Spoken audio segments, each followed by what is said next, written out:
BSc part first के सभी students, आज के इस वीडियो सत्र में एक नया एक्सपेरिमेंट पढ़ने जा रहे हैं जो काफ़ी इम्पोर्टेंट है और इसका काफ़ी फिजिकल इम्पोर्टेंस भी होता है और इसका नाम है न्यूटन्स रिंग्स एक्सपेरिमेंट, न्यूटन वलय प्रयोग। क्लियर? इस प्रयोग को पढ़ने जा रहे हैं। इस प्रयोग को 2 वीडियो सत्रों में पूरा करेंगे। पहले वीडियो सत्र में ये पता करेंगे कि न्यूटन वलय प्रयोग का चित्र क्या है, चित्र का वर्णन क्या है, what are the main components, what are the main features, what is the apparatus. We will talk about all of these things. Clear? Now, first of all, you are seeing on the board, I have made a clear diagram, a picture diagram of this Newton rings experiments. By this experiment, you will be able to make the Newton's ring. These Newton rings are the resultant of the interference that is obtained by a microscope. Microscope के द्वारा प्राप्त व्यतिकरण output जो है that is the Newton's ring. Concentric, ये संकेंद्रीय वलय है, केंद्र एक है और सभी वलय आपको प्राप्त होती हैं। एक एक कर इनको देखने जा रहे हैं और इसमें आप जो चीज देख पाएंगे वो ये है, सबसे पहले मैं आपको ये चीज यहाँ पर बताना चाह रहा हूँ कि ये एक्सपेरिमेंट है। एक्सपेरिमेंट में सबसे पहले जो मेन जो कंपोनेंट है इसका, उसके बारे में बात कर रहे हैं। ये एक प्लेनो कॉन्वेक्स लेंस है। It's what it is the plano convex lens. Means what? Means कि इसमें एक ये जो लेंस है ये प्लेनो कॉन्वेक्स है, जिसकी एक सतह प्लेन है, दूसरी कॉन्वेक्स है, आपको दिख रही है। इस प्लेनो कॉन्वेक्स लेंस को एक समतल कांच की पट्टिका प्लेन ग्लास प्लेट पर रखा हुआ है और देखिए यहाँ पर ये दोनों टच हो रहे हैं, ये इनका टच पॉइंट है। और अब आप देखेंगे कि इनके बीच में ये जो है, ये आप इस तरफ और ये इस तरफ देखोगे तो ये बीच में खाली जो जगह दिख रही है आपको, इस खाली जगह में कोई भी जैसे कुछ नहीं है तो हवा है, हवा की फिल्म है पतली, अथवा कोई भी अगर आप इसमें लिक्विड ड्रॉप डाल देंगे तो उसकी एक मेम्ब्रेन बन जाएगी, झिल्ली बन जाएगी, जिसको अपन फिल्म बोलेंगे। तो कोई सी भी फिल्म, किसी पदार्थ की फिल्म इसमें अपन यूज कर सकते हैं, रख सकते हैं। तो कुछ भी नहीं तो हवा है, एयर की फिल्म है, इस तरीके से आपको ये पता रहे। अब इसमें जो चीज आप जो देख पा रहे हैं वो ये है कि ये चित्र में आपको दिख रही है कि यहाँ से ये लाइन दिख रही है, ऐसे लाइन दिख रही है। ये ऐसे नहीं है, ये ऐसे नहीं है। ये क्या है कि ऊपर जो देख रहे हो आप, ये गोल प्लेनो कॉन्वेक्स लेंस है, ये ऐसा, और ये इस तरीके का, ये इस तरीके का लेंस है। ये इसका ये जो हिस्सा है ये टच है इसका, ये जो हिस्सा है जो आप देख पा रहे हैं ये यहाँ टच है और ये चारों तरफ है, एयर कहां पर है, इसके चारों तरफ एयर भरी हुई है। तो ये प्लेनो कॉन्वेक्स लेंस और कांच की पट्टिका को की यूनिट है सबसे पहले नंबर 1। नंबर 2, इसके ऊपर अविलंबित प्रकाश आ रहा है, ठीक है। और ये कहां से आ रहा है एक करके बात करेंगे। ये सबसे पहले इसको पकड़ेंगे, ये एक सोडियम, ये मोनोक्रोमेटिक लाइट सोर्स है एस, यानी, और प्रयोगशाला में सबसे बेहतरीन सर्वसुलभ जो एकवर्णीय प्रकाश यूज करते हैं, मोनोक्रोमेटिक लाइट सोर्स यूज करते हैं, वो that is sodium light. Sodium light को प्रयोगशाला में एकवर्णीय प्रकाश की तरह अपन यूज करते हैं। तो सोडियम लाइट पॉइंट सोर्स है, ये ध्यान रखें, पॉइंट सोर्स। ये एक लेंस है, लेंस के फोकस पर ये सोर्स रखा हुआ है। तो सोर्स पर ये फोकल लेंथ पर सोर्स रखा हुआ है।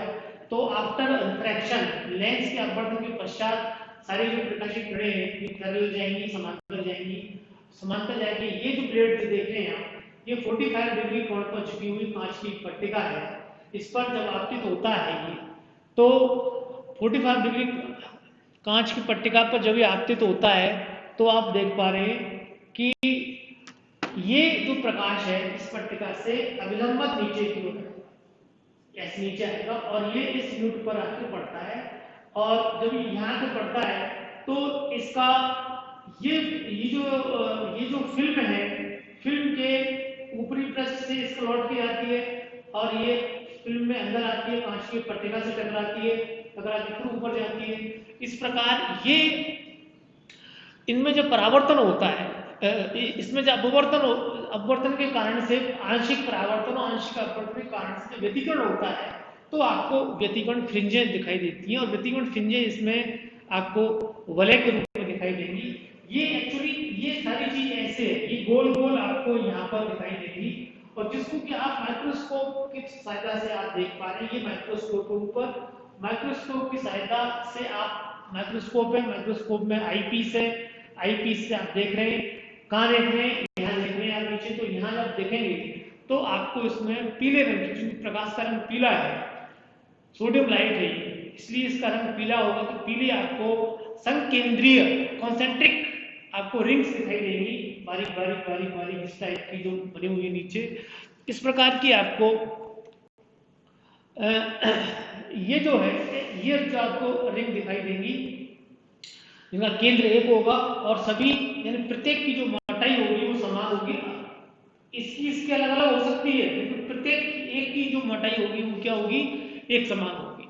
अब यहाँ पर एक एक करके इन चीजों को और देखते जा रहे हैं कि सबसे पहले जो प्रकाश लाइट यूज करेंगे वो एक वर्णीय होगा और ये जो सोर्स होगा जो आप देख रहे हैं इस पर जो डालेंगे, वो जो सोर्स होगा वो एक्सटेंडेड होगा। एक्सटेंडेड सोर्स यूज करते हैं। इसमें सबसे पहले एक्सटेंडेड सोर्स यूज करेंगे जब इसमें एक जो लाइट आ रही है, एक जो तरंग आ रही है, इसका आयाम के विभाजन के द्वारा आपको एक से अधिक प्रकाश स्रोत प्राप्त हो रहे हैं। सबसे पहले आपको ये चीज सीखनी है कि स्रोत कैसा यूज करते हैं, एक वर्णीय कैसा होगा, विस्तृत एक्सटेंडेड सोर्स यूज करने के बाद आपको किस सिद्धांत, दो प्रकार की विधियां हैं कला संबंध स्रोत प्राप्त करने की, एक तो आयाम के विभाजन के द्वारा और दूसरी है कि तरंगांतर के विभाजन के द्वारा, बाय डिवीजन ऑफ वेवफ्रंट।